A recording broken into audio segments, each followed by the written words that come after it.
Hi everyone, అందరూ ఎలా ఉన్నారు? నేను చాలా బాగున్నాను. ఒక మంచి వీడియోతో మీ ముందుకు వచ్చాను. ఇప్పుడు మనం ఎక్కడికి వెళ్ళబోతున్నామో మీకు తెలుసా? తెలంగాణలోని శ్రీ రంగాపురంలో ఉన్న శ్రీ రంగనాయక స్వామి ఆలయం. వనపర్తి సంస్థానం ద్వారా 18వ శతాబ్దంలో నిర్మించబడిన ఒక పుణ్యక్షేత్రం. ఇది విజయనగర శైలి వాస్తుశిల్పం మరియు సుందరమైన సరస్సు తీర ప్రాంతం కలిగి ఉంది. విష్ణువు రంగనాయక స్వామి శ్రీరంగపురం గ్రామం, పెబ్బేరు మండలం, వనపర్తి జిల్లా, తెలంగాణ, హైదరాబాద్ సుమారు 160 కిలోమీటర్లు ఉంది.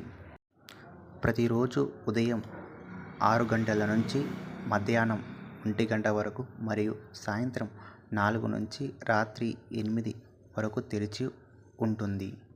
అలాగే పండుగ సమయంలో, సంక్రాంతి సమయంలో రథోత్సవం జరుగుతాయి. శ్రీ రంగనాయక స్వామి ఆలయం శ్రీరంగపురం ఆలయం అని కూడా పిలువబడుతుంది. దీనిని 18వ శతాబ్దంలో వనపర్తి సంస్థకు చెందిన రాజా బహేరి గోపాలరావు నిర్మించారు.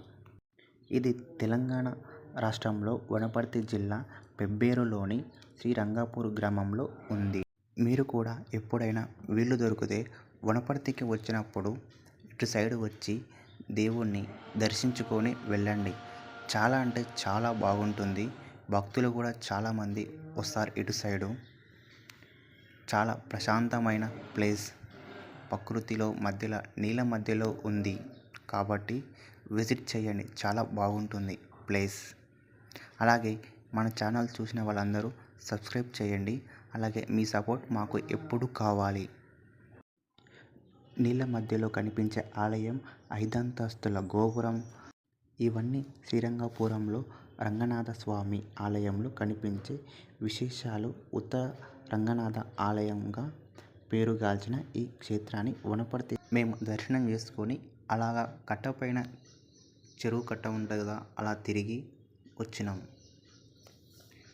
ఆ కట్టపై నుంచి చూస్తే శ్రీరంగపురం దేవాలయం చాలా అంటే చాలా బాగా కనబడ్డది. మా దర్శనం కంప్లీట్ అయింది. మేము ఊరికి వెళ్తున్నాం. Thank you.